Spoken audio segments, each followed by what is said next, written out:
இந்த நாளில் மத்தியான வேளையிலே பாடல்கள் மூலமாக ஆண்டவரை நாம் மையப்படுத்தும்படியாக தேவன் உதவி செய்தார். பாடல் பாடிய பாடல் குழுவினர் எல்லாருக்கும் கர்த்தருடைய நாமத்திலே நன்றிகளை தெரிவித்துக் கொள்கிறோம். இப்பொழுதும் தேவனுடைய செய்தியை நாம் கேட்டிருக்கிறோம். முன்னாடிலாம் சேர் கொஞ்சம் காலியாக இருக்குது. தயவுசெய்து முன்னாடி வந்து உட்காருங்க. வாலிப பிள்ளைங்க முன்னாடி வாங்க. தாமதமாக வருகிறவர்களுக்கு பின்னாடி உட்கார்வதற்கு இடம் கொடுங்கள். இந்த நாளிலே கூட நாம் இறுதி செய்திக்குள்ளாக வந்திருக்கிறோம். ஜான் மார்க் அவர்கள் கொடுத்திருக்கிறார். இதற்கு பிறகு இன்னொரு செய்தி இருக்கிறது. அதாவது உணவு சாப்பிட்ட பிற்பாடு இன்னொரு இறுதி செய்தி இருக்கிறது. ஜான் மார்க் அவர்கள் இன்றைக்கு இரவிலே அருளாட்சி ஊழியத்தின் நிமித்தமாக பிரயாணம் கொண்டு போக இருக்கிறார்கள். அவருடைய ஊழியத்திற்காக நீங்கள் ஜெபித்துக் கொள்ளுங்கள். விசேஷமாய் எங்களுடைய அழைப்புக்கு இணங்கி அருமையான சகோதரன் இந்த திருவள்ளூர் வெள்ளூர் குடும்ப முகாமிலே வந்து தேவனுடைய செய்தியை கொடுத்ததற்காக கர்த்தருடைய நாமத்திலே நாங்கள் நன்றிகளை தெரிவித்துக் கொள்கிறோம். கர்த்தர் வேண்டிய கிருபையை தந்து தொடர்ந்து அநேகருக்கு பிரயோஜனமாக ஆண்டவர்களை பயன்படுத்துவாராக நாங்கள் உங்களுக்காக ஜெபிக்கிறோம். இந்த திருவள்ளூர் வெள்ளூர் டிஸ்ட்ரிக்ட் கேம்புடைய ஒரு குரூப் இருக்கிறது, ப்ரேயர் குரூப். அதனால் அதில் பேர் இல்லாவிட்டால் நீங்கள் அங்கே ரிஜிஸ்டர்ட் ஆஃபீஸில் உங்கள் நேமும் உங்களுடைய ஃபோன் நம்பரை கொடுங்க. நாங்கள் உங்களை தொடர்பு கொள்வதற்கு, கூட்டங்கள் ஒழுங்குபடுத்தும் பொழுது, ஜெபிப்பதற்கு, ஊழியர்கள் செய்வதற்கு அது பிரயோஜனமாக இருக்கும். ஆகவே நீங்கள் மறக்காமல், எங்களுக்கெல்லாம் தெரியல பிரதர்ன்னு சொல்கிறீங்க, தயவுசெய்து உங்களுடைய நம்பர் பேரை ரிஜிஸ்டர் ஆஃபீஸில் கொடுத்தீங்கன்னா நாங்கள் அந்த குரூப்பில் உங்களுடைய பெயரை நாங்கள் இணைத்துக் கொள்வோம். உங்களோடு தொடர்பு கொள்வதற்கு அது எனக்கு பிரயோஜனமாக இருக்கும். அது மாத்திரமல்ல, லிவிங் வாட்டர்ஸ் என்ற ஒரு ரேடியோ ப்ரோக்ராம் நடந்து கொண்டிருக்கிறது. அந்த லிவிங் வாட்டர்ஸ் காஸ்பிள் ஆப், அது மூலமாக அநேகர் சுவிசேஷத்தை கேட்டுக்கொண்டிருக்கிறார்கள். நீங்களும் உங்கள் நண்பர்களுக்கு அந்த ஆப்பை அறிமுகப்படுத்துங்கள். லிவிங் வாட்டர்ஸ் காஸ்பிள் அந்த ஆப் மூலமாக 24 மணி நேரமும் தேவனுடைய செய்தி அறிவிக்கப்பட்டு வருகிறது. ஆகவே நீங்களும் அதில் பங்கு பெறும்படியாகவும் உங்களுடைய நண்பர்களுக்கு அதை அறிமுகப்படுத்தும்படியாகவும் கர்த்தருடைய நாமத்தில் கேட்கிறோம். ஸ்தானாபதி பத்திரிகை ஊழியத்தில் கூட உங்களுடைய பங்கு என்ன என்பதை நீங்கள் உணர்ந்து அதில் செயல்படுங்கள். ஒருவேளை நீங்கள் எழுத்தளவில் அநேக காரியங்களை எழுதி கர்த்தருடைய பிள்ளைகளுக்கு உற்சாகத்தை கொடுக்கக்கூடிய நிலைமையிலே ஆண்டவர்களை பயன்படுத்துவாரானால் நல்ல ஆர்டிக்கல் நீங்கள் எழுதி அனுப்பும்படியாகவும் கர்த்தருடைய நாமத்தில் கேட்கிறோம். தமிழ்நாடு ஊழியர் நலநிதி என்ற ஒரு ஸ்தாபனம் அம்பத்தூரிலே இயங்கி வருகிறது. ஊழியர்களுக்காக அது உதவி செய்யக்கூடிய ஒரு நிறுவனமாக இருக்கிறது. ஆகவே நம்முடைய சபையில் உள்ள ஊழியர்களை தாங்குவதற்காக தான் அந்த இயக்கமானது இயங்கிக் கொண்டிருக்கிறது அநேக வருடங்களாக. ஆகவே கர்த்தரால் பயன்படுத்தப்படுகிற தேவன் அழைத்த கர்த்தருடைய பிள்ளைகளுக்கு அது உதவி செய்கிறார். ஆகவே நீங்களும் அந்த ஊழியத்தில் பங்கு பெறுங்கள். அந்த கர்த்தருடைய ஊழியக்காரர்களுக்கு உதவி செய்யும்படியாக அந்த காரியம் நடைபெற்று வருகிறது. அதுக்குள்ள நீங்கள் காரியங்களை கூட அந்த ரிஜிஸ்டர் நீங்கள் தொடர்பு கொள்ளும்படியாக கர்த்தரை நாம் இதை கேட்கிறோம். இப்பொழுதும் நாம் தேவனுடைய செய்தியை கேட்கப் போகிறோம். ஜெப சிந்தையோடு நாம் இருப்போம். கர்த்தர் ஜெபத்தின் மூலமாக, கர்த்தர் தம்முடைய வார்த்தையின் மூலமாக நம்மோடு கூட இடைப்படக்கூடியவராக இருக்கிறார். அரிக்கம்பட்டிலே ஊழியம் செய்கிற அருள் ஜார்ஜ் அவர்கள் முன் வந்து ஜெபிப்பார்கள். பிறகு தேவனுடைய வார்த்தையை ஜான் மார்க் அவர்கள் கொடுப்பார்கள்.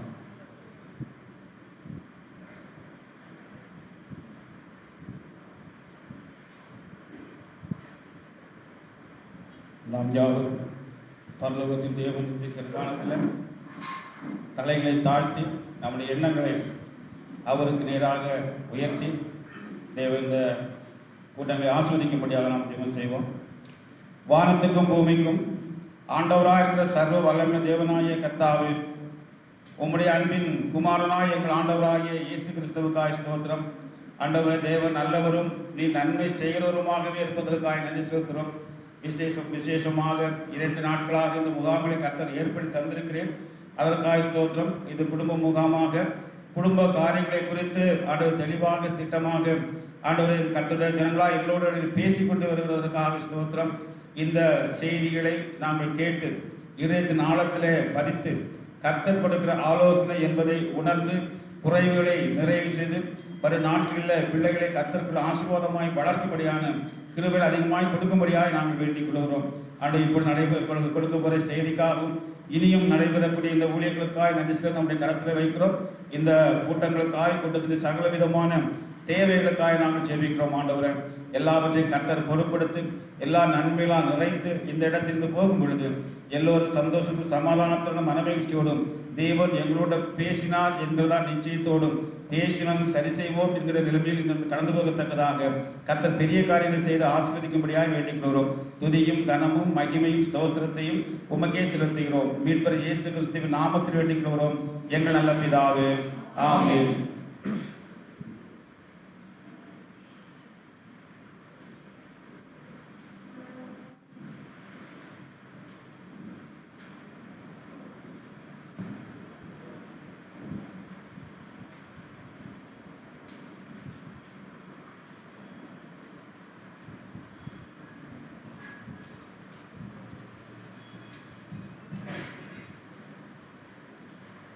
ஒரு விஷயம் கூட எல்லாருக்கும் இயேசு கிறிஸ்துவின் இனிதான நாமத்தில் வாழ்த்துக்கள், ஸ்தோத்திரம். எல்லாருக்கும்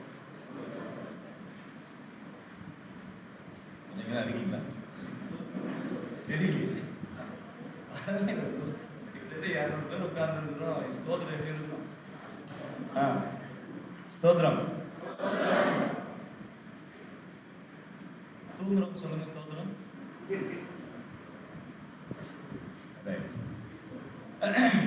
இந்த நாளிலே நாம் 2 நாட்களாக தேவனுடைய சமூகத்திலே குடும்பங்களாய் அமர்ந்து குடும்பத்தினுடைய ஆலோசனைகளை கேட்கிறதற்கு தேவன் நமக்கு கிருபை பாராட்டி வருகிறார். இது என்னுடைய நிறைவான செய்தி. நிறைவானது அப்படின்னா கொஞ்சம் சந்தோஷத்தை கொடுக்கக்கூடியது தான். ஏன்னா இதுக்கப்புறம் இந்த சத்தம் கேட்காது. ஓகே, நேற்றிலிருந்து நாம யோசித்து கொண்டிருக்கக்கூடிய நிலைமையில 2 பேருடைய செய்திகளிலேயும் நிச்சயமாய் கர்த்தர் ஒரே விதமாய் கொண்டு செல்லுகிறார் என்பதிலே சந்தேகம் இல்லை. என்ன குடும்பமாய் நாம் செய்ய வேண்டும், பொறுப்புகள் என்ன என்பதான நிலைமைகளிலே நாம் சிந்தித்து கொண்டு வருகின்றோம். காலையில உபாகமம் 12ஆம் அதிகாரத்திலிருந்து நாம் குடும்பமாய் எதிலே சந்தோஷப்படுகிறோம் என்பதான விஷயத்தை குறித்து நாம் தியானிக்க ஆரம்பித்தோம். அதுல ஒரு சில காரியங்களை சிந்திக்க ஆண்டவர் நமக்கு உதவி செய்தார். முதலாவதாக நாம் கர்த்தருடைய சந்நிதியிலே என்ன செய்யணும்? சந்தோஷப்பட வேண்டியவர்களாக இருக்கிறோம் என்று நாம் சிந்தித்தோம். இரண்டாவது, நம்முடைய பிள்ளைகளுக்கு கர்த்தர் நம்மை ஆசீர்வதித்த விதத்தை என்ன செய்யணும்? நாம் சொல்லுகிறதிலே சந்தோஷப்பட வேண்டியவர்களாக இருக்கிறோம். அதை அவர்களுக்கு கற்றுக் கொடுக்கிறதிலே நாம் என்னவா இருக்கணும்? சந்தோஷப்பட வேண்டியவர்களாக நாம் இருக்கிறோம். மூன்றாவது, நம்முடைய பிள்ளைகளுக்கு கொடுக்கிறதிலே அவர்களை சந்தோஷப்படுத்தணும், அதை சொல்லிக் கொடுக்கணும். நாம் என்ன செய்யணும்? கற்றுக் கொடுக்க வேண்டியவர்களாக இருக்கிறோம். எதுல சந்தோஷப்படணும்? கர்த்தருடைய ஆலயத்துக்கு கொடுப்பதும் கர்த்தருடைய ஊழியர்களுக்கு கொடுப்பதிலே நாம என்ன செய்யணும்? சந்தோஷப்பட வேண்டியவர்களாக இருக்கிறோம். அப்படி சந்தோஷப்படுகிறதற்கு அதனுடைய தொடர்ச்சியை தான் நம்ம பார்க்க போகிறோம். அப்படி சந்தோஷப்படுகிறதற்கு முதலாவது பணத்தை குறித்ததான கண்ணோட்டமானது மாற வேண்டியதாக இருக்கிறது. இது ரொம்ப முக்கியமான ஒரு விஷயம். பணத்தை குறித்ததான கண்ணோட்டம் மாறாத வரைக்கும் நாம சேர்த்து வைக்கதான் முயற்சிகளை எடுப்போமே தவிர கொடுப்பதற்கு நாம் என்ன செய்ய மாட்டோம்? முயற்சிகளை எடுக்க வாய்ப்பில்லை. சோ பெற்றோர்கள் பணத்தை நாம எப்படி பார்க்கிறோம்? வேதம் நமக்கு என்ன கற்றுக் கொடுக்கிறது? நாம என்ன செய்ய, எப்படி நாம பணத்தை பார்க்கணும், அதை எப்படி கையாளணும் என்பதை குறித்து வேதம் நமக்கு என்ன சொல்லுகிறது என்பதை நாம் சிந்திக்கலாம். பாருங்க, தீமோத்தேயுக்கு எழுதின 1ஆம் நிருபத்துல 6ஆம் அதிகாரத்தை எடுத்துக்கொள்ளுங்க.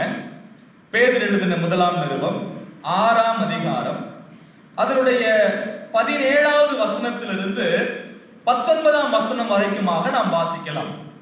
1 தீமோத்தேயு 6ஆம் அதிகாரம் 17ஆம் வசனத்திலிருந்து 19ஆம் வசனம் வரைக்கும்.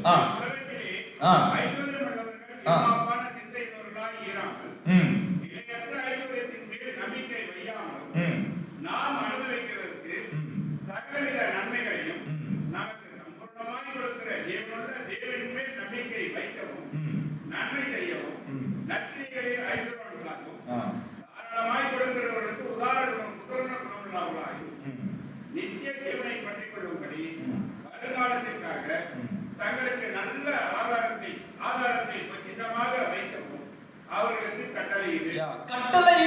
அப்படின்னு சொல்றாரு. கவனிச்சீங்களா?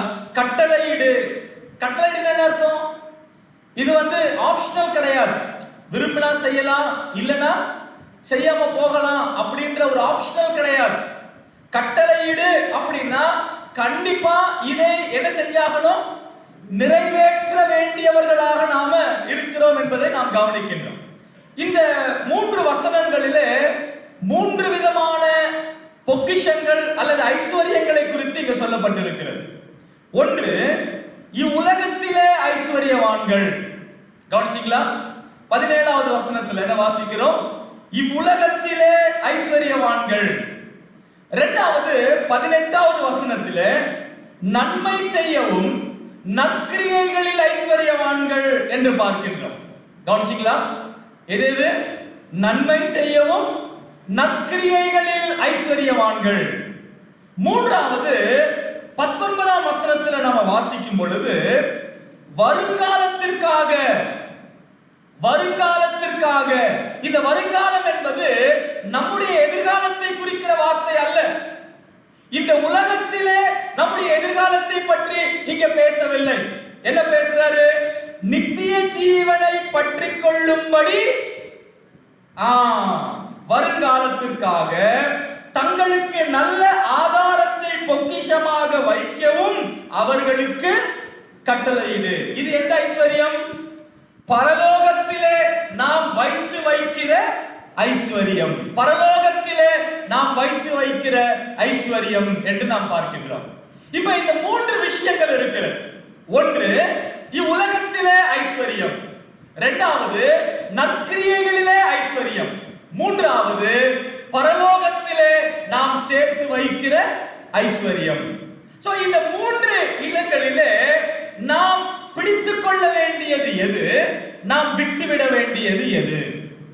இந்த இடத்துல இவ்வுலகத்தின் ஐஸ்வர்யம் உள்ள அவர்கள், ஐஸ்வர்யவான்கள் அப்படின்னு சொன்னா பங்களா வைத்திருக்கிறவர்கள், 2-3 கார் வைத்திருக்கிறவர்கள் அப்படி கிடையாது. நம்முடைய தேவைக்கு மிஞ்சி இருக்கிற எல்லாருமே ஐஸ்வர்யவான்கள் தான். அப்படின்னா இங்க எல்லாருமே யார்தான்? ஐஸ்வர்யவான்கள் தான். அதுல சந்தேகமே கிடையாது. இப்போ இவ்வுலகத்திலே ஐஸ்வர்யம் உள்ளவர்கள் எல்லாருமே என்ன உண்டு? ஐஸ்வர்யம் உண்டு. அப்ப ஐஸ்வர்யம் உள்ளவர்கள் என்ன இருக்கக்கூடாது அப்படின்னு சொன்னா, கவனிங்க, இருமாப்பான சிந்தையுள்ளவர்களாய் இராமல். இருமாப்பான சிந்தையுள்ளவர்களாய் இராமல். இருமாப்புனா என்ன? இருமாப்புனா என்ன? திமிரு. திமிரு, பெருமை, தலக்கணம். ஐயா, நான். ஓகே, அகந்தை. ரைட். உங்ககிட்ட நல்ல செய்தியெல்லாம் இருக்கு. இருமாப்பாயிராமல் அப்படின்னா என்ன அர்த்தம்? ஐஸ்வர்யம் உள்ளவன் இடத்திலே நீங்க சொன்ன வார்த்தைகளை நான் திருப்பி சொல்றேன். தலைக்கணம் இருக்கக்கூடாது, பெருமை இருக்கக்கூடாது, நான் என்ற அகந்தை இருக்கக்கூடாது. கவனிக்கிறீங்களா? இன்னும் அதிகமாய் சொல்ல போனால் அங்க சொல்லப்படக்கூடிய வார்த்தை என்ன அப்படின்னா நிலையற்ற ஐஸ்வர்யம். இப்ப எனக்கு பெருமை வராம இருக்கணும்னா, அகந்தை வராம இருக்கணும்னா, தலைக்கணம் ஏறாம இருக்கணும்னா இவ்வுலகத்தின் ஐஸ்வர்யத்தை நான் எப்படி பார்க்கணும்? நிலையற்ற ஐஸ்வர்யம் என்று பார்க்க வேண்டும். இது நிலையற்றது. இன்னைக்கு என் கையில இருக்கு, நாளைக்கு என் கையில இருக்குமான்னு தெரியாது. ஒரே நாள்ல கோடீஸ்வர பிச்சைக்காரான கதையெல்லாம் நம்ம இந்தியாவில் இருக்கு. ஒரே நாள்ல. ஐயா, இந்தியாவில் சொல்றையா? ஐயோ வந்துட்டு. ஓகே, அதுவும் நல்ல ஸ்டோரி தான். Okay, what ever it may be. சரி, இப்போ நம்ம கவனிக்க வேண்டிய விஷயம் என்னன்னா, நம்முடைய மனசுல ஏத்திக்க வேண்டிய ஒரு சிந்தை என்ன அப்படின்னா, இது என்னது இல்ல, இந்த ஐஸ்வர்யம் நிலையானது இல்லை. நிலையானது இல்லை. என் கையில இது நிலைத்திருக்காது. எத்தனை பேர் இந்த சிந்தையோட நாம் ஐஸ்வர்யத்தை பார்க்கிறோம், பணத்தை பார்க்கிறோம். நீங்க பணத்தை எப்படி பார்க்கறீங்க அப்படின்னு உங்க பிள்ளைகள் பார்க்கறாங்க. உங்களுக்கு தெரியுமா அது?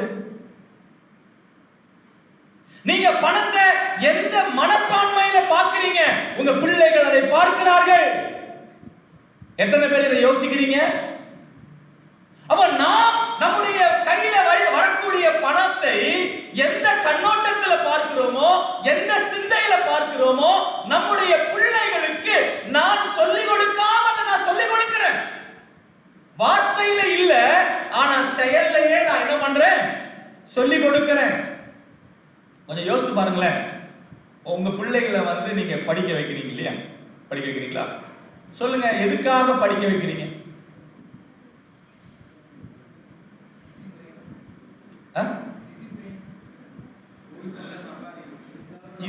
டிசிப்ளின் இப்போ சரி, படிச்சு முடிச்சு நல்லா வேலைக்கு போகணும், நல்லா சம்பாதிக்கணும், சம்பாதிச்சு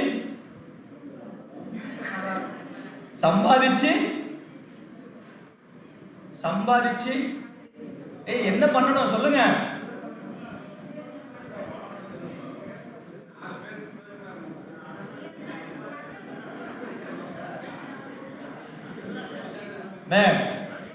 ஆனா நீங்க கடைசியில சொன்னதுக்கு எல்லாருமே சிரிக்கிறாங்க. சொல்லுங்க, சம்பாதிச்சு நல்ல வீடு வாங்கணும், கார் வாங்கணும். எல்லாம் அமைதியாயிட்டாங்க. ஐயா, அடுத்து அவங்க பசங்களுக்கு என்ன பண்ணணும்? சேர்த்து வைக்கணும். இதெல்லாம் பைபிள் எங்க சொல்லிருக்கு?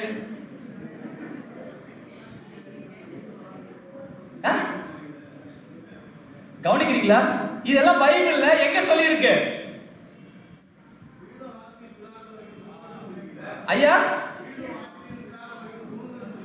சரி, அதனால இப்போ நம்முடைய பிள்ளைகளுக்கு அவங்களுடைய கண்ணோட்டத்தை மாத்துறோம். நீங்க பழைய ஏற்பாட்டுல வீடு வாசல் இது எல்லாமே அவங்களுக்கு ஐஸ்வர்யம் அப்படின்னு பைபிள் சொல்லுது ஐயா. ஆனா புதிய ஏற்பாட்டுக்கு வரும் பொழுது இந்த உலகத்துக்குரிய ஐஸ்வர்யத்தை ஒரே வார்த்தையில சொல்லி முடிச்சாச்சு. என்ன என்ன? நிலையற்ற ஐஸ்வர்யம். நிலையற்ற ஐஸ்வர்யம்.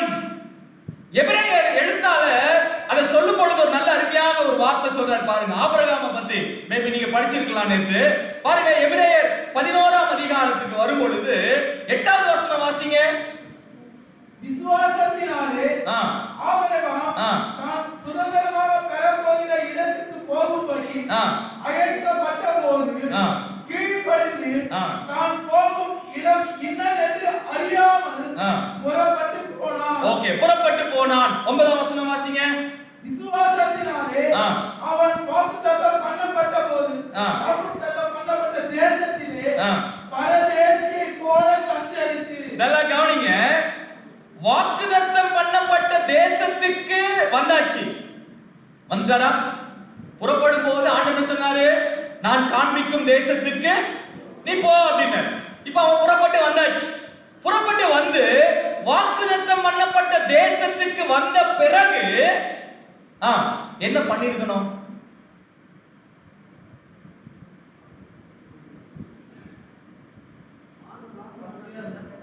வாக்குத்தத்தம் பண்ணப்பட்ட தேசத்துக்கு வந்தாச்சியா?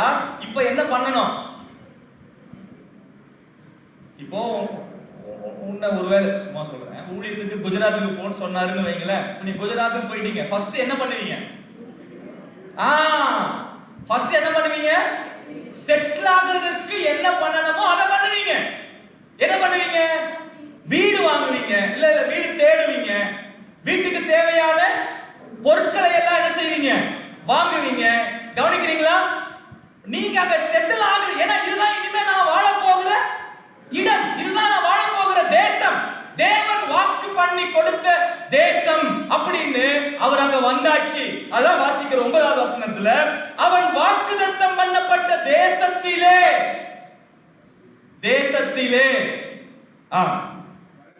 பரதேசியை போல பரதேசியாய் சஞ்சரித்து இல்ல, அவர் பரதேசி கிடையாது. பரதேசியை போல. நம்ம பாஷையில பரதேசினா என்ன? பரதேசி அப்படின்னா என்ன? ஒண்ணு இல்லாதவன். அதான் ரைட் வார்த்தை. தேவன் பரதேசி அப்படின்னா என்ன அர்த்தம்? அவனுக்கு ஒண்ணு இல்லைன்னு அர்த்தம். ஆபிரகாமுக்கு ஒண்ணும் இல்லையா?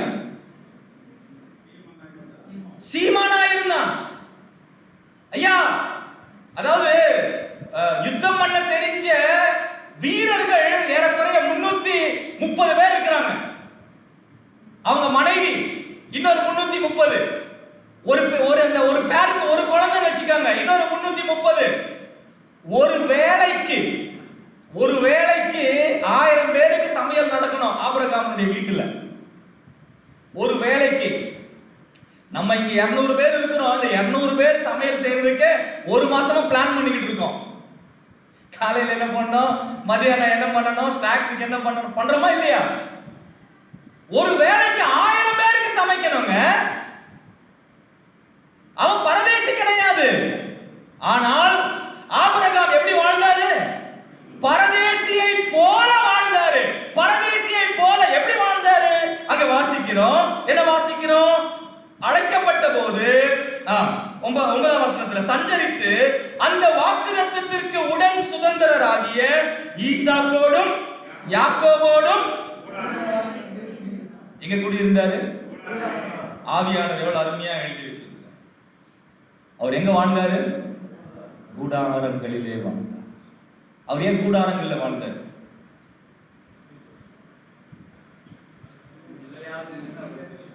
அவர் வாக்கு பண்ணின தேசம் அப்படின்னு ஆபிரகாம் நினைச்சது கானானை அல்ல. அது கீழ் வசனத்துல 10வது வசனத்துல, ஏனெனில் தேவன் தாமே கட்டி உண்டாக்கின அஸ்திவாரங்கள் உள்ள நகரத்துக்கு அவன் காத்திருந்தான். அப்ப ஆபிரகாமுக்கு நல்லா தெரிந்திருந்த ஒரு விஷயம் என்னன்னா, இது நிலையற்ற ஐஸ்வர்யம். இது நிலையற்ற ஐஸ்வர்யம். இந்த உலகத்துல நான் சீமானாக இருக்கலாம், ஆனா அது நிலையற்ற ஐஸ்வர்யம். என் நம்பிக்கை எது மேல வைக்க கூடாது? இது மேல வைக்க கூடாது. பிரியமான சகோதரனே, சகோதரிகளே, ஆபிரகாம் ஒரு நல்ல எடுத்துக்காட்டு. ஆபிரகாம் ஈசாக்குக்கு என்ன சொல்லி கொடுத்தாரு? கூடாரத்துல வாழ சொல்லி கொடுத்தாரு. அங்க வாசிக்கிறோம், யாக்கோபோடு கூட குடியிருந்தாருன்னு வாசிக்கிறோம்ல.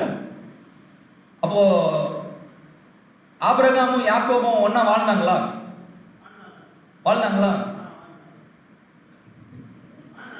ஆபிரகாம் எத்தனை வருஷம் வாழ்ந்தாரு? 175 வயசு. கொஞ்சம் யோசிச்சு பாருங்க. ஈசாக்கு எப்ப பிறந்தாரு? 100 வயசுல. அவருக்கு எப்ப கல்யாணம் ஆச்சு? நேற்று கேள்வி பதில கேட்டாங்க. 40 வயசுல கல்யாணம் ஆச்சு. அப்ப ஆபிரகாமுக்கு வயசு என்ன? 140. ஈசாக்கு குழந்தைங்க எப்ப பிறந்தாங்க? 60 வயசுல பிறந்தாங்க. அப்ப ஆபிரகாமுக்கு என்ன வயசு? யாக்கோபு பிறக்கும் பொழுது ஆபிரகாமுக்கு வயசு என்ன? 160. அவர் எப்ப இறந்தாரு?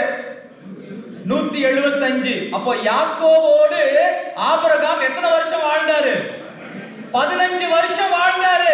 அப்போ இந்த 15 வருஷத்துல யாக்கோபுக்கும் கூட ஆபிரகாம் சொல்லிக் கொடுத்த விஷயம் என்ன? கூடார வாழ்க்கை. கூடார வாழ்க்கை. நீங்க ஆதியாகமம் முழுவதும் வாசிச்சு பாருங்க. அவங்க எங்கெல்லாம் போனாங்களோ என்னதான் போட்டாங்க? கூடாரம் தான் போட்டாங்க. அவங்க எகிப்துக்கே போனாலும் எகிப்திலே எதுல வாழ்ந்தாங்க? கூடாரத்துல தான் வாழ்ந்தாங்க. ஏன் இன்னைக்கும் அவங்களுக்கு என்ன பண்டிகை இருக்கு தெரியுமா? கூடார பண்டிகை இருக்கு. எதை ஞாபகப்படுத்துது? இந்த உலகம் நித்தியமானது அல்ல, இது நிலையற்றது. ஐயா, உங்க கையில் இருக்கக்கூடிய பணம் அது வெறும் தேவைக்கு மட்டும்தான். அந்த தேவைக்கு மிஞ்சி உங்க கையில பணம் இருக்குது அப்படின்னு சொன்னா அதை செலவு செய்ய கற்றுக் கொடுங்க உங்க பிள்ளைகளுக்கு. ஆடம்பரத்தை கற்றுக் கொடுக்காதீங்க. ஆடம்பரத்தை கற்றுக் கொடுக்காதீங்க. பிரியமானவர்களே, இன்றைக்கு பிள்ளைகளுக்கு கஷ்டம் என்ன ஒன்னு கேட்டா அடுத்த 10 நிமிஷத்துல என் கைக்கு வந்துடும் அப்படின்ற ஒரு நினைப்போடு தான் இன்றைக்கு பிள்ளைகள் வாழ்ந்து கொண்டிருக்கிறார்கள். அதுக்கு யார் காரணம்? யார் காரணம்? பெற்றோர்கள். பெற்றோர்கள். யாரா உங்க பசங்க வந்து அப்பா எனக்கு இது வேணும் அப்படின்னு கேட்டா, இல்ல அம்மா எனக்கு இது வேணும் அப்படின்னு கேட்டா, ஜெபம் பண்றா அப்படின்னு சொல்லி கொடுக்கறவங்க எத்தனை பேருக்கு?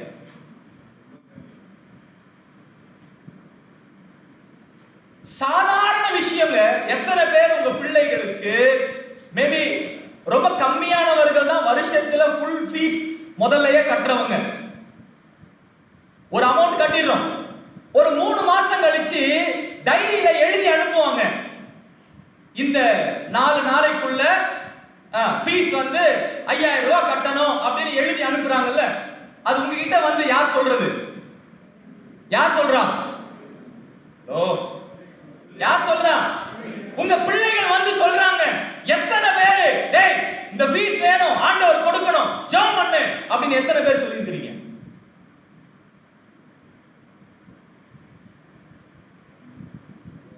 அவனுக்கு என்ன நினைக்கிறோம் அப்படின்னா, அப்பா கிட்ட இருந்து காசு வருது அப்படின்னு நினைக்க வைக்கிறோம். நான் சொல்றது புரியுதா உங்களுக்கு? அவங்களுக்கு என்ன சொல்லி கொடுக்கிறோம்? எங்க இருந்து வருது காசு? அப்பா கிட்ட இருந்து காசு வருது. ஆனா நம்முடைய பிள்ளைகளுக்கு நாம சொல்லிக் கொடுக்க வேண்டியது என்ன? இந்த பணம் தேவனிடத்தே அப்பாவுக்கு ஆண்டவர் கொடுக்கலனா நான் உனக்கு என்ன பண்ண முடியாது? கொடுக்க முடியாது. இத நம்ம சொல்லிக் கொடுக்கணும். அப்போ பெற்றோர்களாக நாம நம்முடைய பிள்ளைகளுக்கு கூடார வாழ்க்கையை கற்றுக் கொடுக்க வேண்டும். அதுக்காக தரித்திரனா வாழ்ந்து கற்றுக் கொடுக்க சொல்லல. என்ன ஆயிடக்கூடாது? ஆடம்பரத்திற்கு போகக்கூடாது. இது நிலையற்றது. நிலையற்றது. இது நிலையற்ற ஒரு வாழ்க்கை. இது நிலையற்ற ஐஸ்வர்யம். இது நிலையற்றது. இதுல நாம என்ன பண்ணக்கூடாது அப்படின்னு சொன்னா, பாருங்க என்ன சொல்றாரு தீமோத்தேயு சொல்லும் பொழுது, இது நிலையற்றது. அதனால என்ன பண்ணணும் அப்படின்னு சொன்னா 17வது வசனத்துல, நிலையற்ற ஐஸ்வர்யத்தின் மேல் என்ன வைக்க கூடாது? என்ன வைக்க கூடாது? நம்பிக்கை வைக்க கூடாது. அப்படின்னா என்ன அர்த்தம்? அப்படின்னா என்ன அர்த்தம்? பணம் இருந்தா எது வேணா கிடைக்கும். புரியுதா? புரியுதா? பணம் இருந்தா எது வேணா கிடைச்சிடும். இது யாருடைய மனநிலை? யாருடைய மனநிலை? நாம நம்முடைய பிள்ளைகளுக்கு சொல்லிக் கொடுக்கிறது. நம்முடைய நம்பிக்கை எது மேல இருக்கக்கூடாது? அந்த ஐஸ்வர்யத்தின் மேல் இருக்கக்கூடாது. இன்றைக்கு அதாவது ஒருத்தர்கிட்ட நான் பேசிட்டு இருக்கும்போது,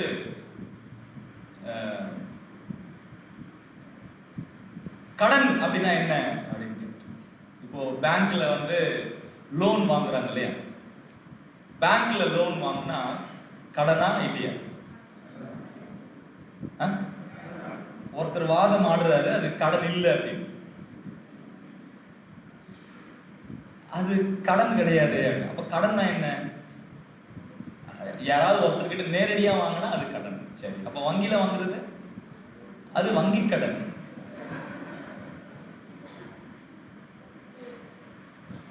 இப்போ இன்னைக்கு நிறைய இப்போ கிரெடிட் கார்டு அப்படின்னு சொல்றாங்கல்ல, கிரெடிட் கார்டு. சரி, முன்னாடி எல்லாம் கிரெடிட் கார்டு வாங்கணும்னா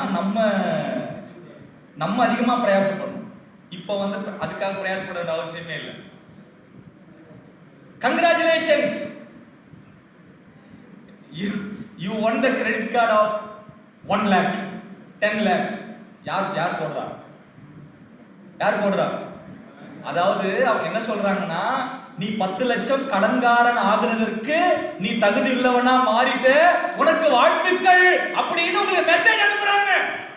இது நமக்கு புரியாம நாம என்ன நினைச்சிட்டு இருக்கிறோம்? இப்ப கிரெடிட் கார்டு 10 லட்சம் ரூபாய் அவன் எதுக்கு வாழ்த்து சொல்றான்?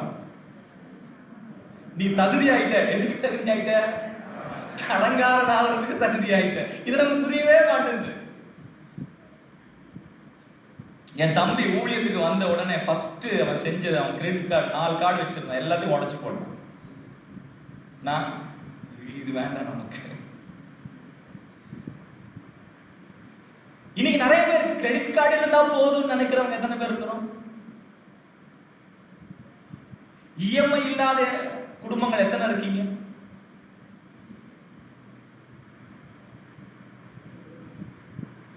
இதெல்லாம் எங்க போகுது? எங்க போகுது? அங்க ஒரு வார்த்தை கவனிச்சு பாத்தீங்களா? 8வது வசனம், 6ஆம் அதிகாரம் 8வது வசனத்துல, உண்ணவும் உடுக்கவும் நமக்கு உண்டாயிருந்தால் அது போதுமென்று இருக்க கடவோம். இன்னைக்கு என்ன மனப்பான்மை இல்ல? போதும் என்கிற மனப்பான்மை இன்றைக்கு இல்ல. போதும் என்கிற மனப்பான்மை இல்ல. இன்னைக்கு நாம நம்மளுடைய வரம்பு, தேவன் நமக்கு ஒரு எல்லையை வச்சிருக்கிறார். தேவன் நமக்கு ஒரு எல்லையை வைக்கும் பொழுது அந்த எல்லையை தாண்டி நாம் என்ன பண்ணக்கூடாது? செலவுகளுக்கு போகக்கூடாது. அந்த எல்லையை மிஞ்சி நாம போகும் பொழுது இந்த வசனத்துக்கு எதிராக நாம பாவம் செய்கிறோம் என்று அர்த்தம். தேவன் உங்களுக்கு எதை எப்ப கொடுக்கணும்னு அவருக்கு தெரியுங்க. நம்பிக்கையா இருங்க, காத்திருங்க, எதிர்பாருங்க, விழுந்துடாதீங்க. இன்னைக்கு நிறைய பேர் கடன் என்ற குழியில விழுந்து கிடக்கிறார்கள். இஎம்ஐ அப்படின்ற குழியில விழுந்து கிடக்கிறார்கள். விழுந்து விழுந்து விழுந்து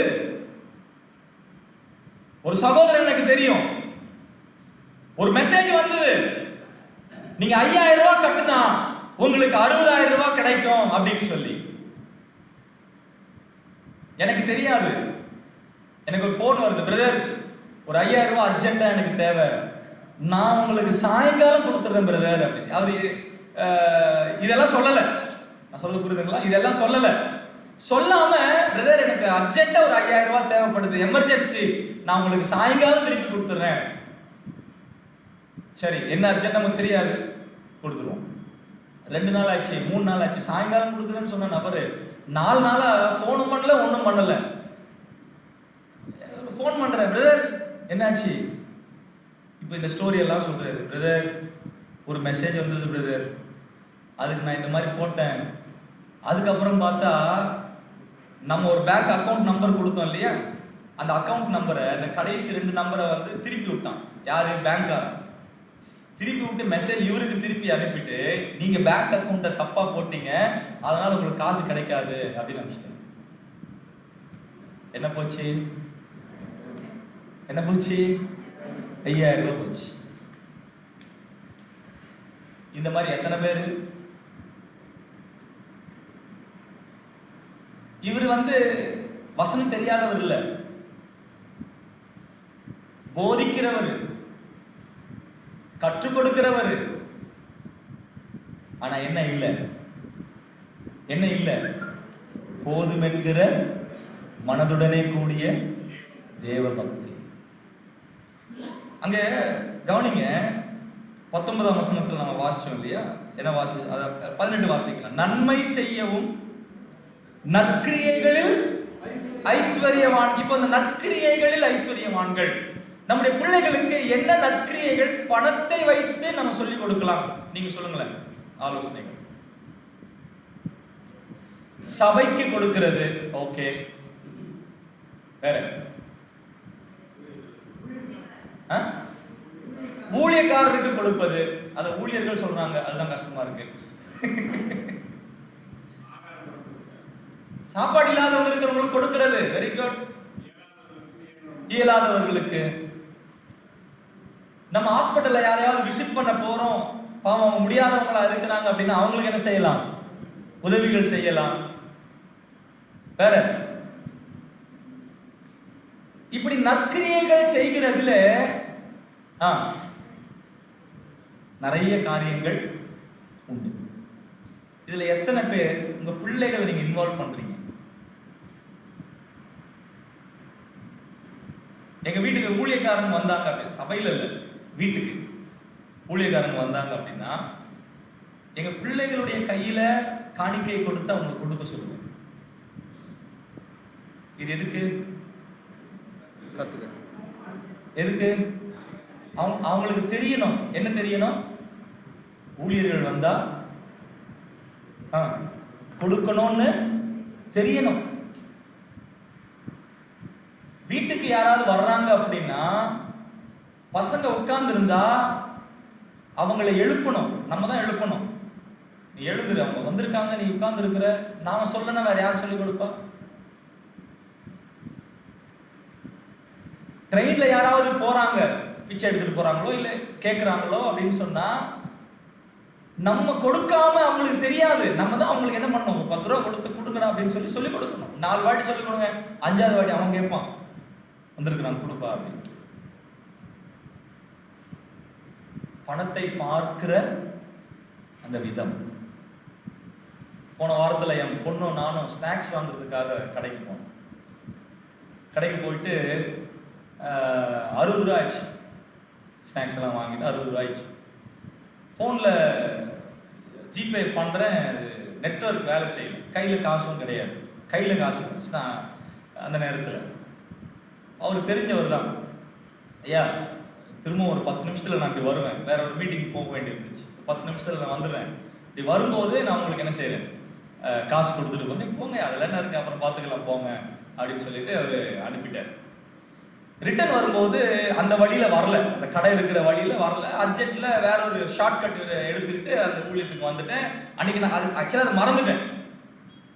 மறுநாள் நானும் பையனும் ஒய்ஃபும் பொண்ணு முன்னாடி உட்கார்ந்துட்டு இருக்கு, பின்னாடி பையன், அதுக்கப்புறம் என் ஒய்ஃப் 4 பேர் உட்கார்ந்துட்டு போயிட்டு இருக்கிறோம்.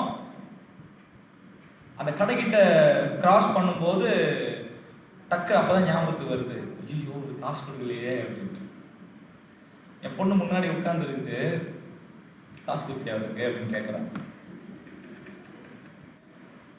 ஏம்மா மறந்துச்சுமா அப்படின்னு என்னை பார்த்துட்டு சொன்னா, அவர் நம்மளை பத்தி என்ன நினைச்சிருந்தார், என்னம்மா நினைச்சு, நாம அவரை ஏமாத்திட்டோம் நினைச்சிருக்க மாட்டாரு. ஏம்மா அப்படிலாம் நினைக்க மாட்டாருமா, என்னை பத்தி அவருக்கு தெரியும், எனக்கு தெரிஞ்சவர் தான், நீ எப்படி சொல்லுவ?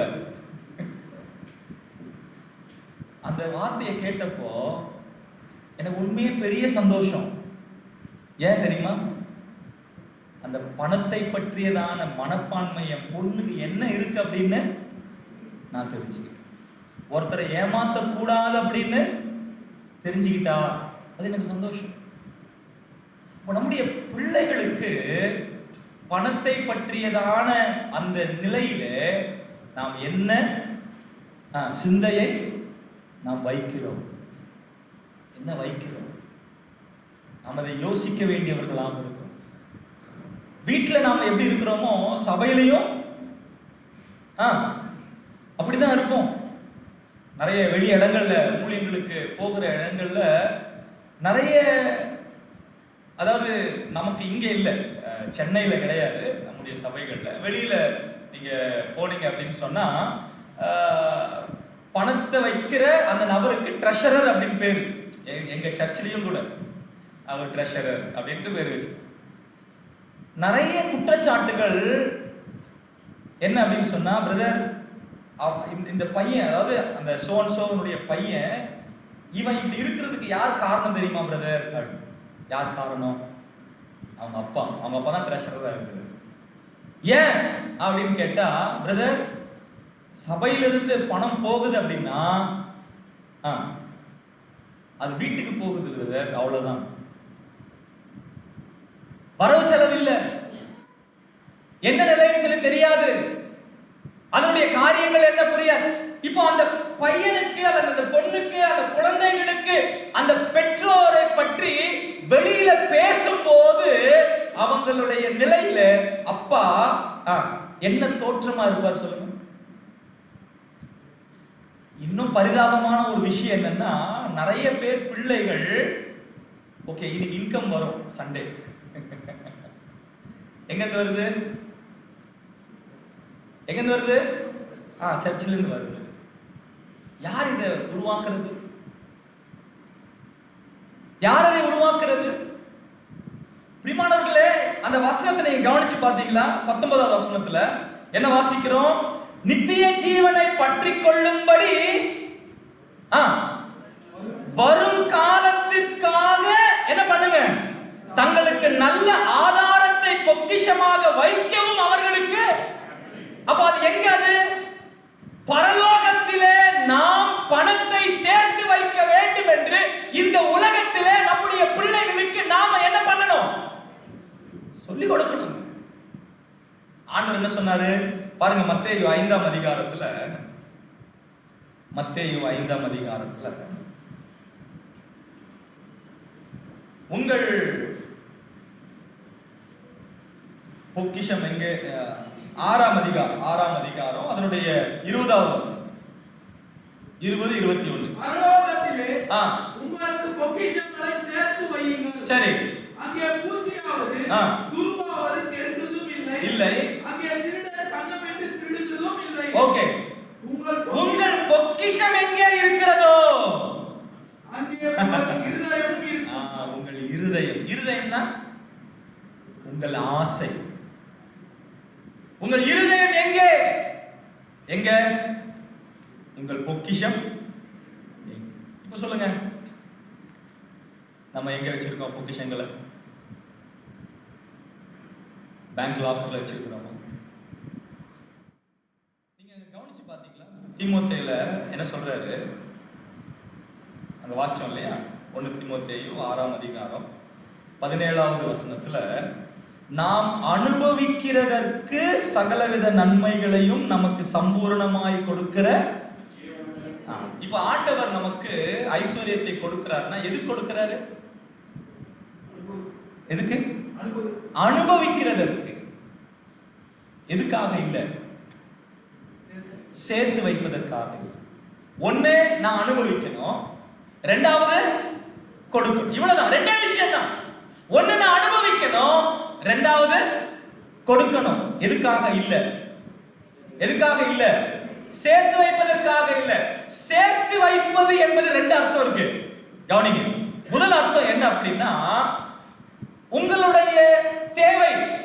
இப்ப உதாரணத்துக்கு வருஷா வருஷம் ஸ்கூல் பிள்ளைங்களுக்கு என்ன கட்டணும்? ஃபீஸ் கட்டணும். இப்ப நீங்க அந்த ஃபீஸுக்காக எடுத்து வைக்கிறீங்க என்பது என்ன கிடையாது? சேர்த்து வைப்பது கிடையாது.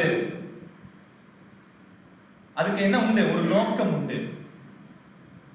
சொல்ல புரியுதுங்களா? ஆண்டவர் இங்கே அதை பற்றி பேசவில்லை. உங்களுடைய தேவைகளுக்காக எடுத்து வைக்கிறதை பற்றி ஆண்டவர் இங்கே பேசவில்லை. ஆனா தேவையே இல்லாம ஒன்றுத்துக்கும் உதவாமல் வெறுமனே பேங்க்ல 1000, 10 லட்சம், 20 லட்சம், 30 லட்சம் இப்படி சேர்த்து சேர்த்து சேர்த்து வைக்கிறதை பற்றி தான் இங்க சொல்றேன். இன்னைக்கு சேர்த்து வைக்கிறதிலே பெருமைப்படக்கூடிய பலர் இருக்கிறார்கள். ஒரு சகோதரன் என்கிட்ட பேசும்போது இப்படி சொன்னாரு, உங்களுக்கு ஒரு விஷயம் தெரியுமா? எங்க சர்ச் அக்கவுண்ட்ல 17 லட்சம் இருக்கு பிரதர். எவ்வளவு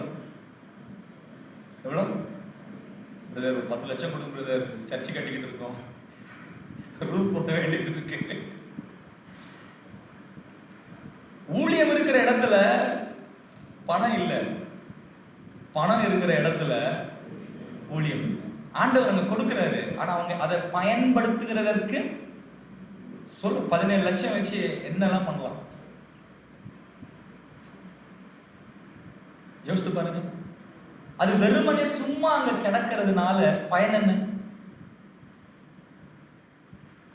பயன் என்ன? கணக்குக்கு சொல்றதுதான். எங்ககிட்ட எவ்வளவு இருக்கு? இவ்வளவு இருக்கு, இவ்வளவு இருக்கு, இவ்வளவு இருக்கு. என் அருமையான சகோதரனே சகோதரிகளே, ஆண்டவர் சேர்த்து வைப்பதற்காக, வெறுமனே வைப்பதற்காக இல்ல ஆண்டவர் நமக்கு பணத்தை கொடுத்தது. 2 நோக்கம். ஒன்று, நாம் என்ன செய்யணும்? அனுபவிக்கணும். 2வது கொடுக்கணும்.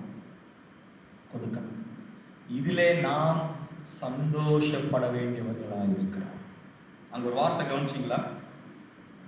9வது வசனத்துல 1 தீமோத்தேயு 6ஆம் அதிகாரம் 9ஆம் வசனத்துல ஐஸ்வர்யவான்களாக விரும்புகிறவர்கள் சோதனையிலும் கண்ணியிலும் மனுஷரை கேட்டிலும் அழிவிலும் அமிழ்த்துகிற மதிகேடும் சேதமுமான பலவித இச்சைகளிலும் விழுகிறார்கள். இங்க 2 கவனிச்சீங்களா? 1 அவங்க சிக்கிக் கொள்றாங்க. எதுல? சோதனையில சிக்கிறாங்க, கண்ணியில சிக்கிறாங்க. 2வது மனுஷரை அமிழ்த்துகிறார்கள். எதில் அமிழ்த்துறாங்க? கேட்டிலும் அழிவிலும் அமிழ்த்துகிறார்கள். அப்படின்னா மத்தவங்களே என்ன செய்யறாங்க? சிக்க வைக்கிறாங்க. நம்ம சபைக்கு வர்ற ஒருத்தருடைய சிநேகிதர், அண்ணே வீட்டுக்கு வந்து ஜெபம் பண்ணுங்க அப்படின்னா, சரி போய் ஜெபம் பண்ணதுக்காக போனப்போ அவர் சொன்ன ஒரு வார்த்தை என்ன? ஐயா 80 லட்சம் ரூபாய் கடன் இருக்கு. எவ்வளவு? 80 லட்சம் ரூபாய் கடன். நான் கேட்டேன், உனக்கு எப்படி கடன் ஆச்சு? நான் இதுல ஒரு பைசா கூட நான் பண்ணல, எங்க அப்பா பண்ண.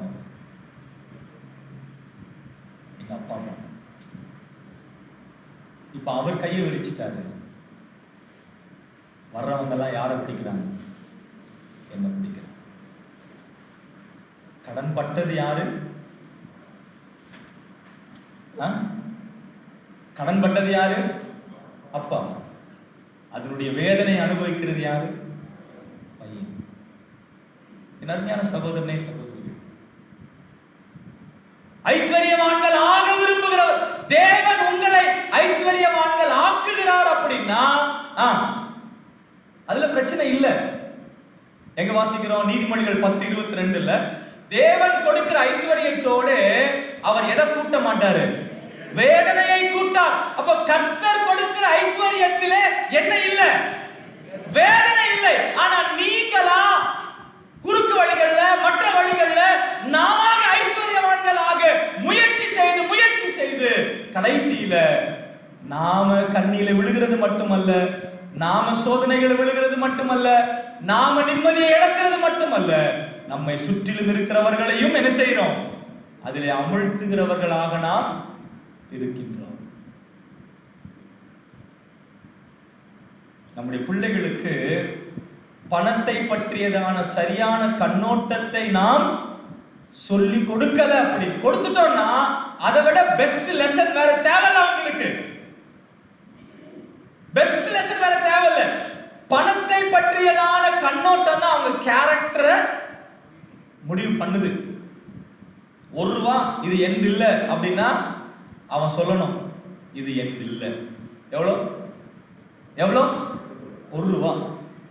₹10 இது தேவன் அப்படின்னா இது யாரு? இது தேவன். அவ்வளவுதான். ₹10 இது ஊழியக்காரர் அப்படின்னா இது யாரு? ஊழியக்காரர். எந்த நான் வச்சுக்கணும்?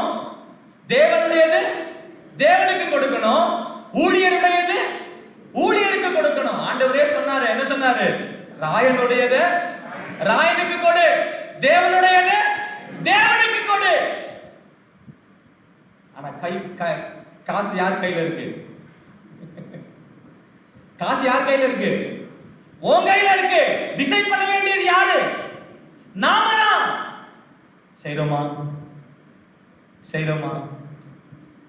நாம கிறிஸ்துவை சரியாய் என்ன செய்யணும்? காட்ட வேண்டியவர்களாய் இருக்கிறோம். எனக்கான அலாரம் வந்துருச்சு. நம்ம சீக்கிரமா முடிக்கணும். கடைசியா நிறைவாக நான் கிறிஸ்துவை சரியாய், இப்ப நான் இதுல எல்லாம் யாரை காட்டுறேன்? கிறிஸ்துவை காட்டுறேன். நான் சொல்ல புரியுது. இந்த குணாதிசயங்கள் நேரத்துல இருந்து நம்ம பார்த்துட்டு இருக்கிற விஷயங்கள் எல்லாமே யாரை காட்டுறது? கிறிஸ்துவை காட்டும். இப்ப நான் கிறிஸ்துவை சரியாய் காட்டலன்னா என்ன ஆகும்? ஒரு இன்சிடென்ட் மட்டும் சொல்லி நான் முடிச்சேன். பாருங்க, என்னாகும புஸ்தகம் 20ஆம் அதிகாரம்.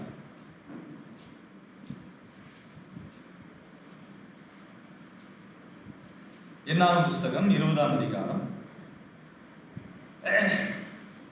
10, 11, 12 வசனங்கள்ல ஆக்சுவலா இங்க என்ன நடக்குது அப்படின்ற சம்பவத்தை நான் சொல்றேன். கவனி. முதல்ல என்ன கேளு. நீங்க அப்புறம் நீங்க வீட்டுக்கு 20ஆவது அதிகாரத்தை பிற்பாடு வாசிக்கலாம். என்ன கவனி. இங்க என்ன சம்பவம் நடக்குது? தண்ணி இல்ல. ஜனங்கள் வந்து மோசே இடத்துல வந்து சொல்றாங்க. என்ன சொல்றாங்க? ஐயா என்ன இல்ல? தண்ணி இல்ல அப்படி. மோசேயும் ஆரோனும் தேவனிடத்துல கூப்பிடுறாங்க. ஐயா தண்ணி இல்ல கேக்குறாங்க. இப்ப ஆண்டவர் என்ன சொல்றாரு? கூடாரத்துக்குள்ள வாங்க நம்ம பேசுவோம் அப்படின்னு சொல்றாரு. இப்போ மோசேயும் ஆரோனும் எங்க போயிட்டாங்க? கூடாரத்துக்குள்ள போயிட்டாங்க. வெளியில இருக்கிற ஜனங்களுக்கு உள்ள என்ன பேசுறாங்க அப்படின்னு தெரியாது. உள்ள என்ன பேச்சுவார்த்தை நடந்துச்சு சொல்லுங்க. மோசேயும் ஆரோனும் என்ன பண்றாங்க? கேக்குறாங்க. தேவன் என்ன சொன்னாரு? என்ன சொன்னாரு? கண்மலையோட பேசு, உனக்கு கண்மலை என்ன கொடுக்கும்? இதுதான் ஆண்டவர் சொன்னார். புரியுதுங்களா? வெளியே வந்து மோசே என்ன செய்யறாரு? இப்ப வாசிங்க அந்த வசனத்தை. மோசேயும் ஆரோனும் சபையாரை கண்மலைக்கு முன்பாக கூடி வர செய்தார். அப்பொழுது மோசே அவர்களை நோக்கி, கலகக்காரரே கேளுங்கள், உங்களுக்கு இந்த கண்மலையிலிருந்து நாங்கள் தண்ணீர் புறப்பட பண்ணுவோமோ என்று சொல்லி தன் கையை ஓங்கி கண்மலையை தன் கோலினால் 2 தரம். சரி, இப்ப ஜனங்க பாக்குறவங்களுக்கு எல்லாருக்கும் என்ன நினைப்பாங்க சொல்லுங்க?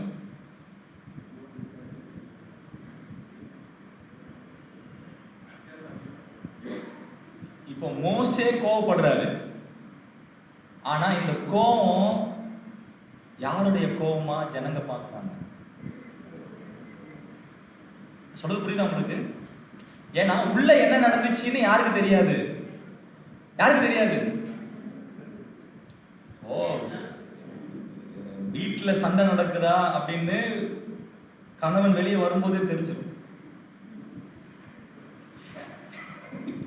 எப்படி தெரியும்? சொல்றது புரியுதா? உள்ள என்ன நடந்துச்சுன்னு ஒரு யூகத்துக்கு சொல்றேன் நான். இப்போ கூடாரத்துல அவங்க என்ன பேசினாங்கன்னு தெரியாது. ஆனா மோசே வெளியே வரும்போது எப்படி வராரு? கோபம் வராரு. கலாக்காரரு, உங்களுக்கு நான் தண்ணி கொடுக்கணுமா அப்படின்னு ஓங்கி அடிக்கிறாரு. இப்ப ஜனங்க அது யாருடைய கோபமா பாக்குறாங்க? தேவனுடைய கோபமா. இப்ப தேவன் கோபப்பட்டாரா? தேவன் கோபப்பட்டாரா? இல்ல. தேவன் இரக்கமுள்ளவர், தேவன் அன்புள்ளவர், தேவன் மன்னிக்கிறவர். அவர் என்ன சொன்னாரு? நீ போய் பேசுப்பா, என்ன வரும்? தண்ணி வரும் சொன்னாரு. இப்போ மோசேயும் ஆரோனும் வந்து பேசி இருந்தா ஜனங்க என்ன நினைச்சிருப்பாங்க? எவ்வளவு நல்ல தேவன் யா. புரியுதுங்களா? எவ்வளவு நல்ல தேவன். நாங்க இவ்வளவு பண்ணி இருந்தாலும் எங்களுக்கு என்ன கொடுக்கிறாரு? தண்ணி கொடுக்கிறாரு அப்படின்னு நினைச்சிருந்திருப்பாங்க. ஆனா இப்ப அடிச்சதுனால அன்புள்ள தேவன் அவங்க பார்வையில கோவக்கார தேவனா மாறி. இதனால தான் மோசேயும் ஆரோனும் எங்க போகல?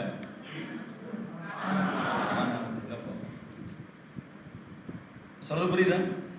அடிச்சதுக்காக போகல, தேவனை தப்பா காட்டினதுனால போகல. இப்போ திருட்டுக்கு ஒரு கடவுள் இருக்காருல்ல, நமக்கு இல்ல, வெளியில திருட்டுக்கு யார் இருக்காரு? கடவுள் இருக்காரு.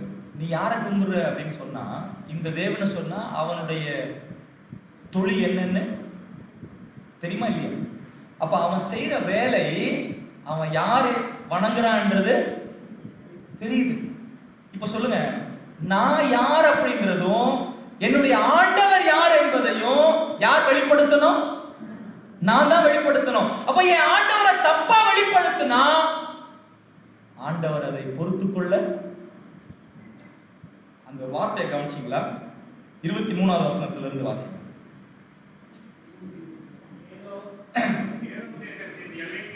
என்னாகமம் 20:24 இருந்து வாசிங்க. ஆரோன் தன் ஜனத்தாரோடு சேர்க்கப்படுவான். மேரிபாவின் தண்ணீரை பற்றிய காரியத்தில் நீங்கள் என் வாக்குக்கு கீழ்ப்படியாமல் போனபடியினால் நான் இஸ்ரவேல் புத்திரருக்கு கொடுக்கிற அவன் பிரவேசிப்பது இல்லை. சரி, ஓகே.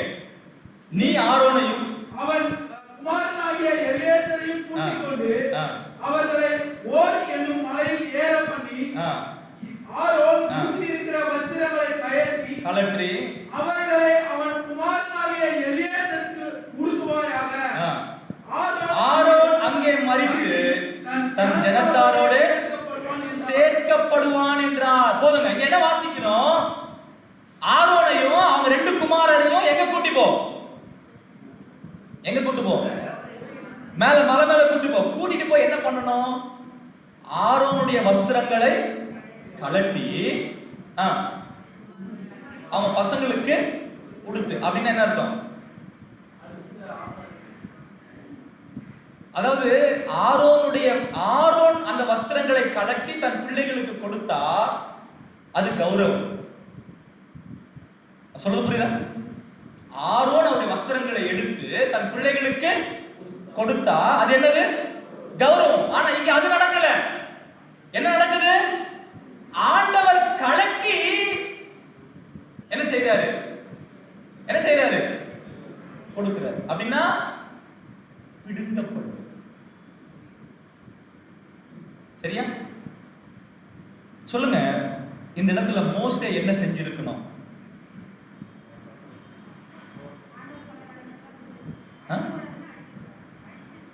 இல்ல இப்போ மோசே கிட்ட சொல்றாரு, ஆரோனையும் 2 குமாரர்களையும் கூட்டு போயிட்டு இதெல்லாம் பண்ணு அப்படின்னு ஆண்டவர் மோசே கிட்ட சொல்றாரு. இப்போ மோசே ஆண்டவரிடத்துல என்ன செஞ்சிருக்கணும்? மன்னிப்பு கேட்டிருக்கணும். அப்புறம் ஆரோனுக்காக என்ன பண்ணிருக்கணும்? ஜெபம் பண்ணிருக்கணும். இல்ல, ஏன் ஆரோனால ஜெபம் பண்ண, மோசேயால ஜெபம் பண்ண முடியல? அவரும் அந்த பிரச்சனையில இருக்கிறார். அந்த தப்பு செஞ்சவர்ல யார் இருக்கிறா? மோசே இருக்கிறாரு. இப்போ நல்லா கவனிச்சு பாருங்க. ஆரோன் மட்டும் தான் அங்க கானானுக்குள்ள போக மாட்டேன்னு சொன்னாரா? இல்ல, 2 பேருமே. இப்போ மோசே என்ன செய்றாரு? 27வது வசனத்துல கர்த்தர் கட்டளையிட்டபடியே மோசே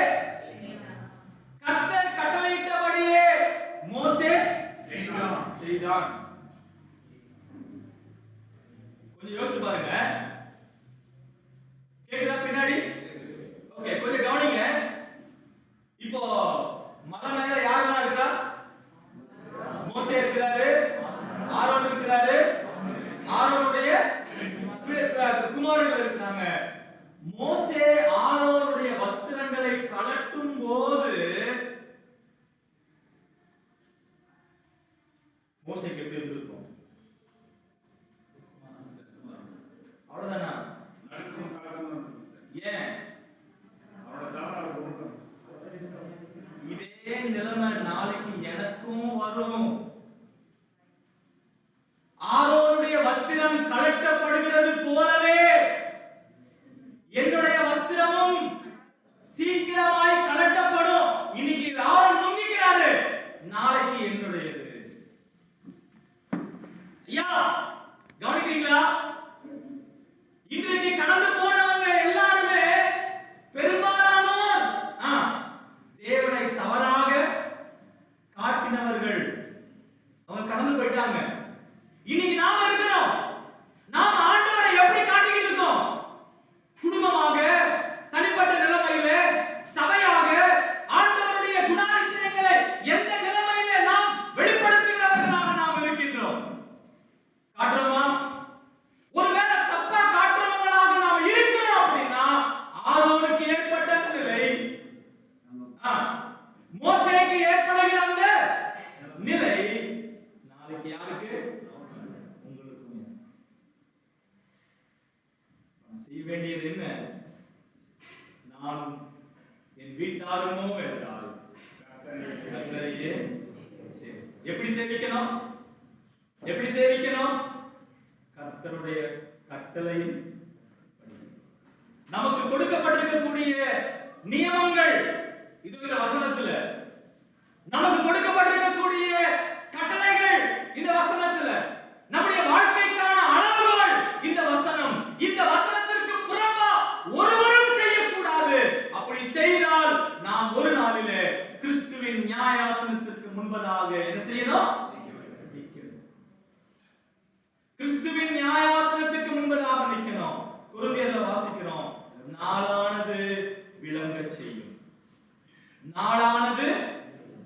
செய்யும். அப்படின்னு என்ன அர்த்தம்? நான் என்ன பண்ணேன்னு நான் சொல்ல மாட்டேன். எது சொல்லுமா? நாளானது முடிஞ்சே. அப்ப நாளானது விளங்க செய்யும் அப்படின்னா அங்க மறைக்கிறதற்கு ஒன்றுமே இல்லை. மறைக்க ஒன்றுமே இல்லை. நம்ம இப்படி இருக்கணும். நாம் யோசிக்கலாம். கண்களை மூடலாம். கண்களை மூடலாம். என் அருமையான சகோதரனே, சகோதரி, பிரியமானவர்களே, நேற்று தினத்திலிருந்து நாம நிறைய விஷயங்களை கேட்டுக்கொண்டே இருக்கிறோம். இன்றைக்கு அந்த வேத வசனத்தின் வெளிச்சத்துல நம்மை நாம் ஆராய்ந்து பார்ப்போம். ஒரு ஆவிக்குரிய குடும்ப தலைவனாக, ஆவிக்குரிய ஒரு குடும்ப தலைவியாக என்னுடைய குடும்பத்தை ஆவிக்குரிய நிலைமையில நான் நடத்துகிறேனா? கிறிஸ்துவை பிரதிபலிக்கிற ஒரு கணவனாக நான் இருக்கிறேனா? கிறிஸ்துவை பிரதிபலிக்கிற மனைவியாக நான் இருக்கிறேனா? கிறிஸ்துவை பிரதிபலிக்கிற பிள்ளைகளாக என்னுடைய பிள்ளைகளை நாங்கள் வளர்க்கிறோமா? நம்மை நாம் ஒருமுறை யோசித்து பார்ப்போம். என் கேரக்டர் எப்படி இருக்கு? என் சிந்தனைகள் எப்படி இருக்கு? என் யோசனைகள் எப்படி இருக்கு? ஆண்டவர் எனக்கு கொடுத்திருக்கக்கூடிய பொக்கிஷங்களை நான் எப்படி கையாண்டு கொண்டிருக்கிறேன்? இந்த உலகத்துல சேர்த்து வைக்கிறேனா இல்ல பரலோகத்துல சேர்த்து வைத்துக் கொண்டிருக்கிறேனா? என் இருதயம் இந்த உலகத்தில் இருக்கிறதா அல்லது என் இருதயம் பரலோகத்தில் இருக்கின்றதா? என்ன நிலைமையில நம்ம வாழ்ந்து கொண்டிருக்கிறோம்? நம்மை நாம் ஆராய்ந்து பார்ப்போம். நம்மை நாம் ஒருமுறை யோசித்து பார்ப்போம். இதுல நாம் குறை உள்ளவர்களாக இருப்போம் அப்படின்னு சொன்னா இப்பவே ஆண்டவரத்துல ஒப்பு கொடுங்க. என் குடும்பம் சரியில்லை ஆண்டவரே, என் குடும்பம் சரியில்லை, ஒரு மாதிரி உள்ள வாழ்க்கையை நான் என் வீட்டுல வாழல. அது உண்மை. காலையில சிந்தித்தது போல என் வீடு அன்பான வீடா இருக்கா? பரிசுத்தமான வீடா இருக்கா? நீதியான வீடா இருக்கா? கர்த்தருக்கு முக்கியத்துவம் கொடுக்கக்கூடிய வீடாக இருக்கிறதா நம்முடைய வீடு? நம்ம யோசிச்சு பார்ப்போம். அப்படி இல்லைன்னு சொன்னா இந்த நேரத்துல நாம அறிக்கை செய்வோம், ஒப்பு கொடுப்போம்.